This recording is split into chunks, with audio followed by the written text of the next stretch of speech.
Well, my time in Russia is coming to an end, lads. 4 or 5 days or so. No regrets, though, living in the caravan.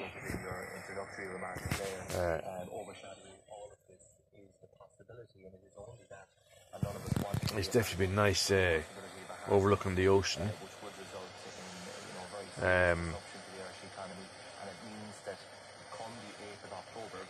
Feel my mind improving.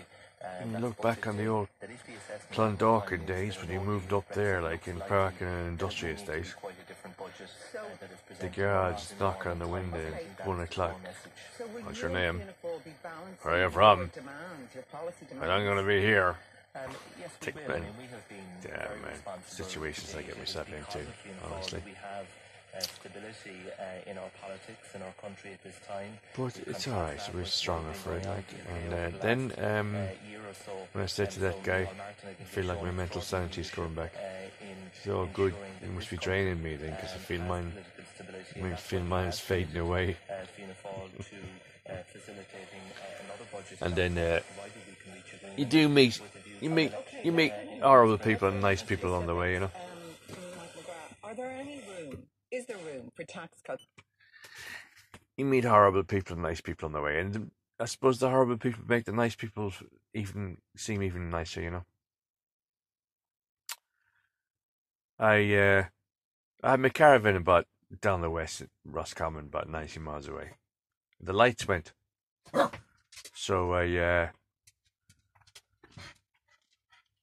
had to come back up to Dublin for work, you know, 90 miles, you know. So no, the lights weren't working. Some of the lights weren't working. So I thought I had 2 brainwaves. I'll get a tailboard, like what they use in trailers.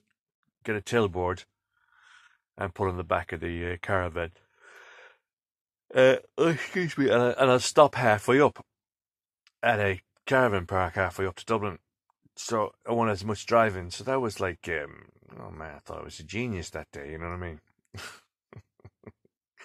2 brainwaves, you know what I mean? So anyway, went and got a tailboard, fired in the caravan and headed off up to Mullingar, which is about 50 miles odd, as opposed to over 100 miles driving, you know. So anyway, got to the caravan park and just outside Mullingar, pulled in. It was the first time I was there. You know, you pull into a place and it's you have a lot to take in a small period of time. So I'm parked there on the road. I look to my right, there's the reception. In front is the barrier to get in, and there's a white line on the road. And then I look to the left, there's a car park, and I thought, well, I can't just leave it in the middle of the road. So I pulled in the car park, and then I seen a roundabout and pulled around this little roundabout. It's not a very big area, you know what I mean? But anyway, I walked in to the reception, and there's an older guy looking out the window, and a woman behind the till serving 2 people.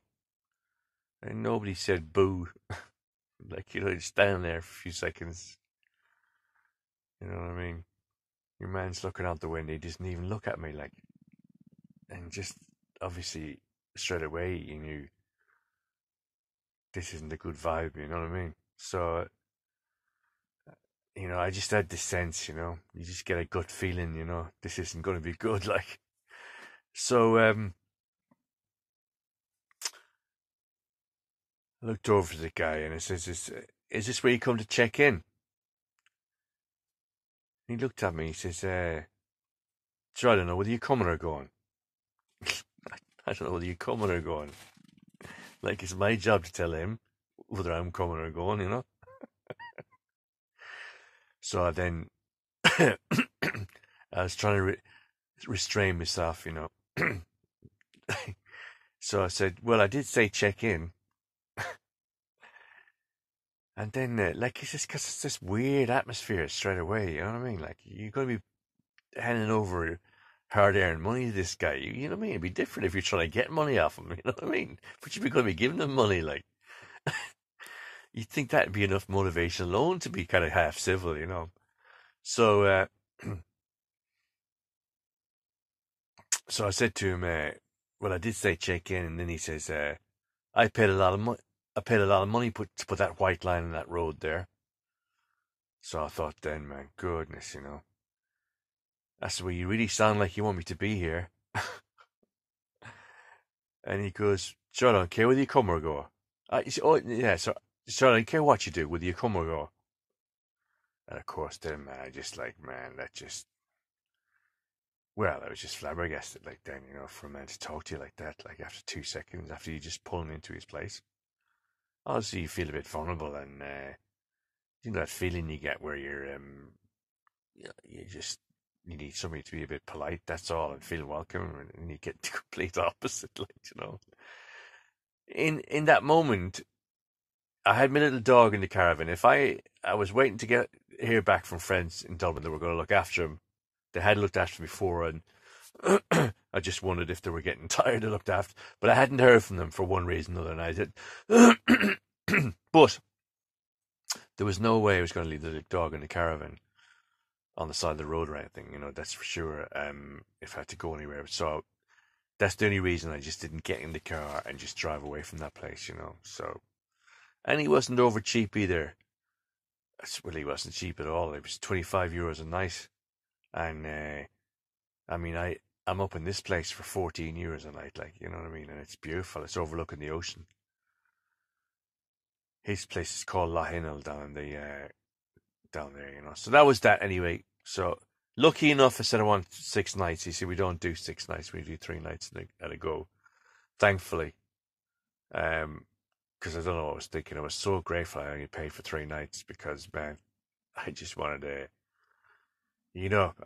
that just marred the whole thing. Anyway, but I know it's not the end of the world, but I just, in a situation where you would never be like that with somebody yourself, especially if you're running a business, you just start to get your head around, But anyway, so that was that anyway. So anyway, the reason saying that is, so that was that experience. And,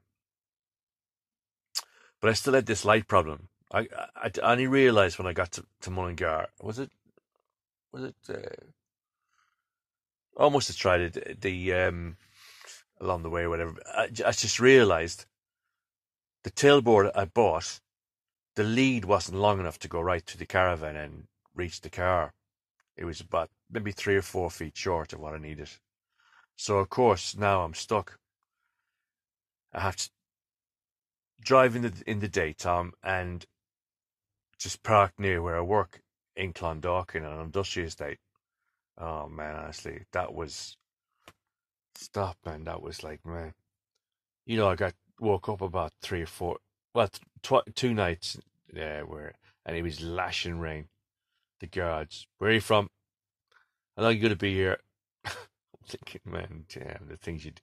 So then I didn't realize I did stay near there one while, and I heard this cars racing, like, oh, you're talking, oh man, like kids really, really driving these cars to the extremes, the limit, where the engines are revving and you could hear the tires just screeching.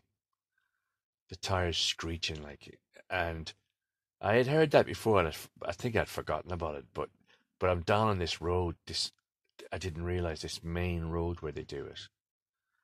And I'd come up on maybe I think it was a Friday, and it was there on the Saturday, because I was waiting for, I was working, and when you work long hours, so there's no time to, we only get 20-minute breaks, in between.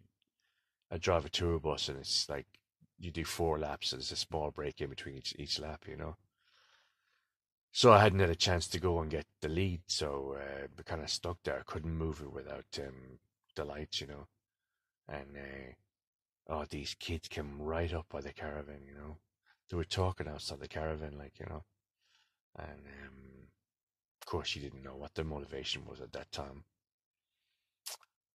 Oh, the things you do to yourself. I just couldn't wait to get out of there then. Anyway, I'd been past this motor supply place in the bus. I had to wait till it was empty. The bus, on the tour bus, it was near the Guinness factory. And I'd been round by it a few times, and it was agonizing because he might have this extension I need. And So anyway, I had one run where there was nobody on the bus, so I was able to park the bus up outside, right outside, and walk in and ask him. And goodness, this guy, man, he just couldn't do enough. He was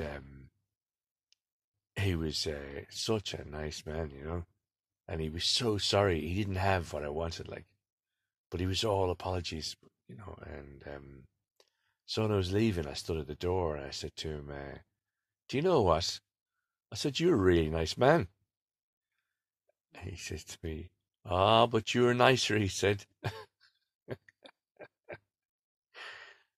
I said, "Yeah, but I said it first." He goes, "Okay, we'll go halves then."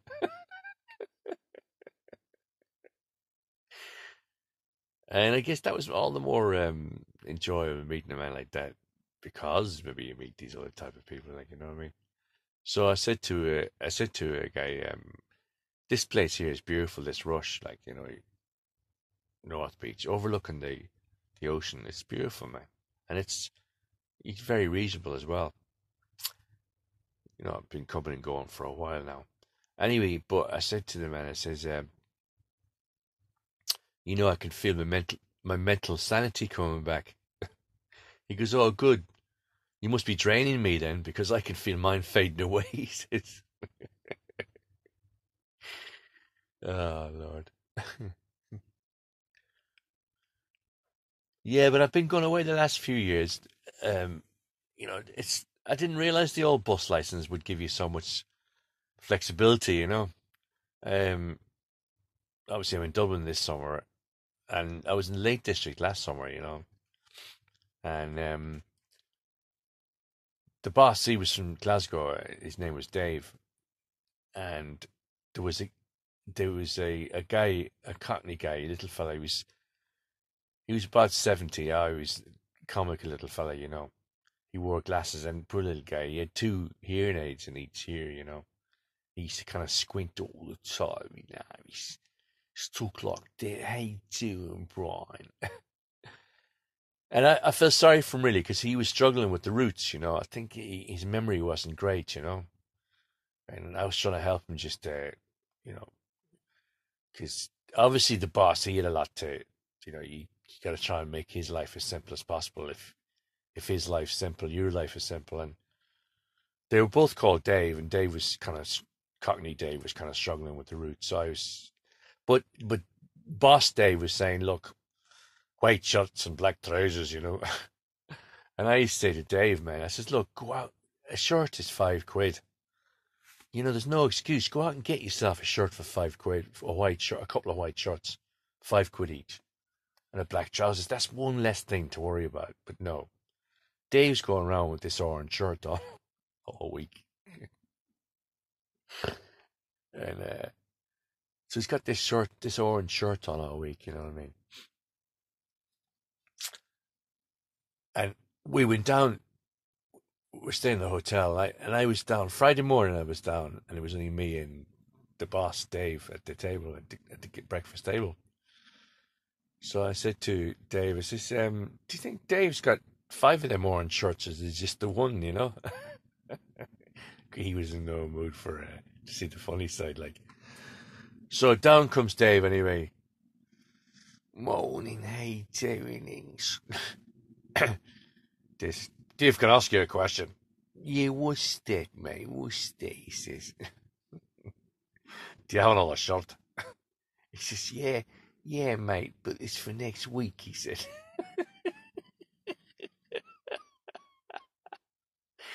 "Yeah, mate, but it's for next week." Like, you couldn't make these things up, could you? But yeah, you know, somebody told me. I mean, I was somebody was saying the other day that they got on a bus, and the bus driver actually said good morning to them, and she said she nearly fell over. I said, you're you're shocked that you meet a nice bus driver, like. But the Manchester Evening News done an article about how miserable bus drivers are. But I mean, I've been a bus driver now since 2013, and you know, I know there's no.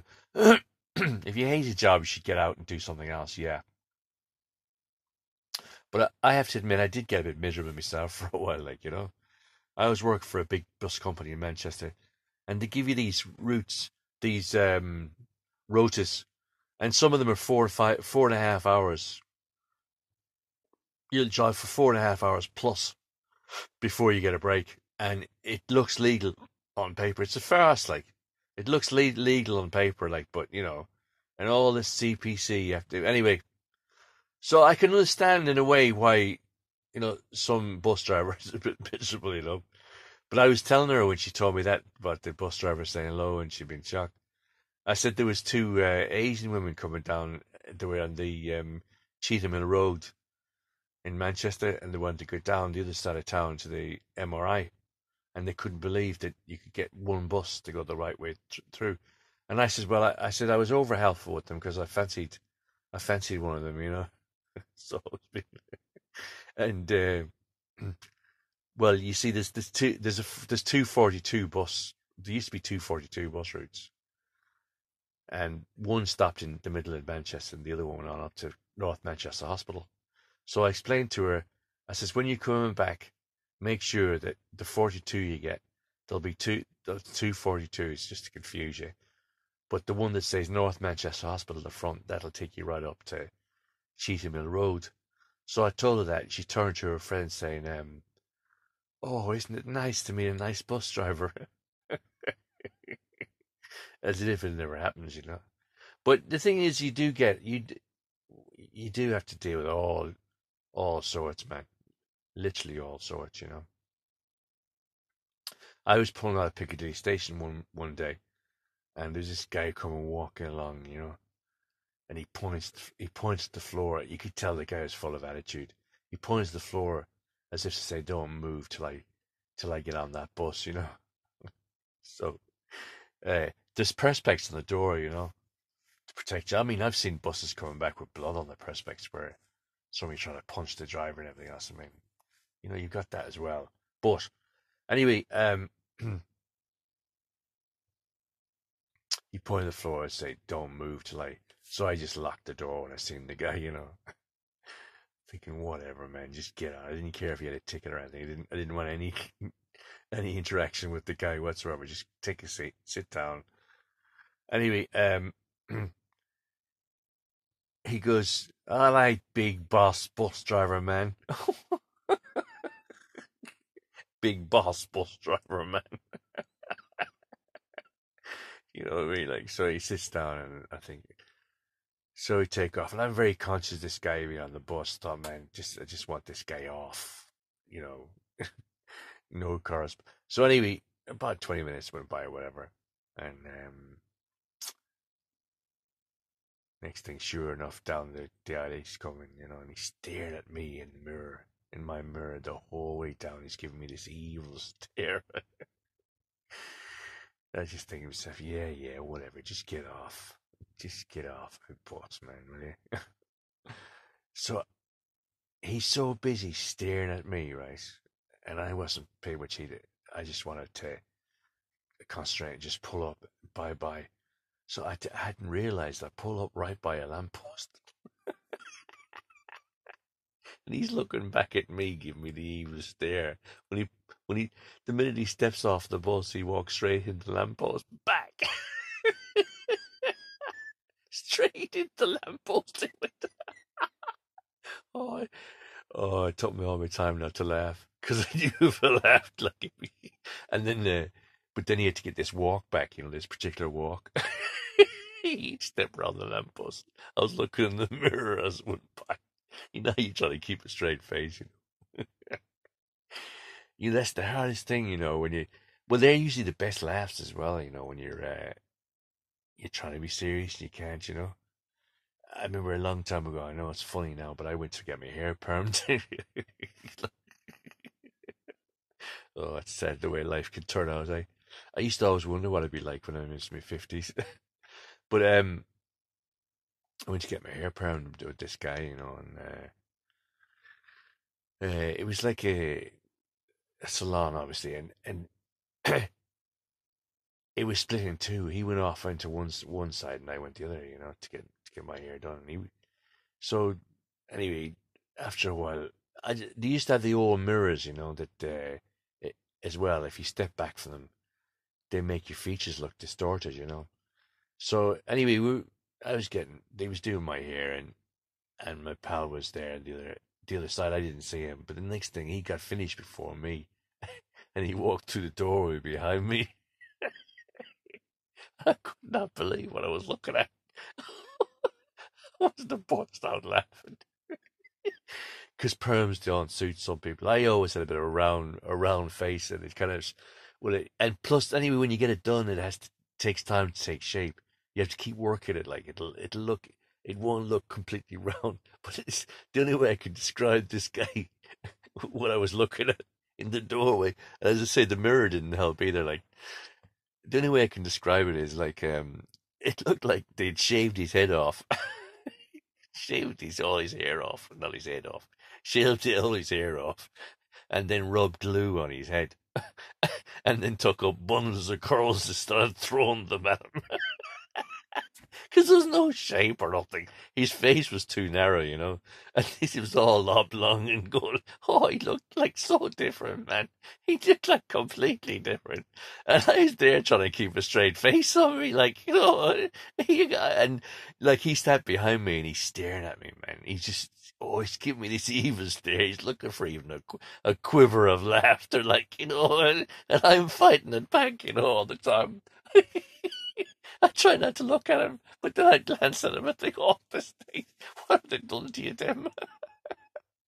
So anyway, so I managed to hold it together anyway, and to keep a straight face right up to the end. He finished mine, and I turn around to he really shouldn't have asked me this question.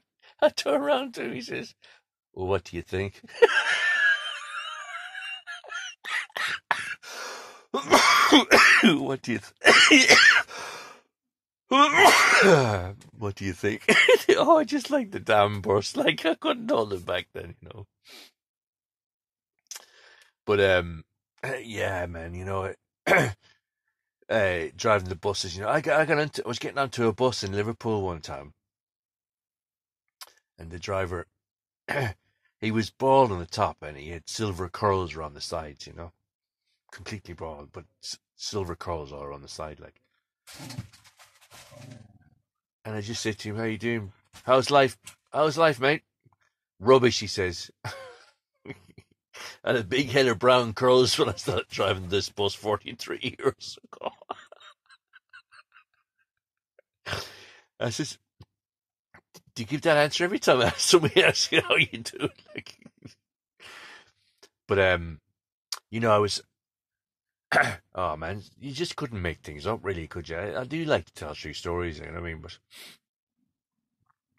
But I was working with this older guy who's retiring. He's in late 60s, and he was always talking about Cyprus, how much he liked Cyprus, you know what I mean? And obviously the weather and that,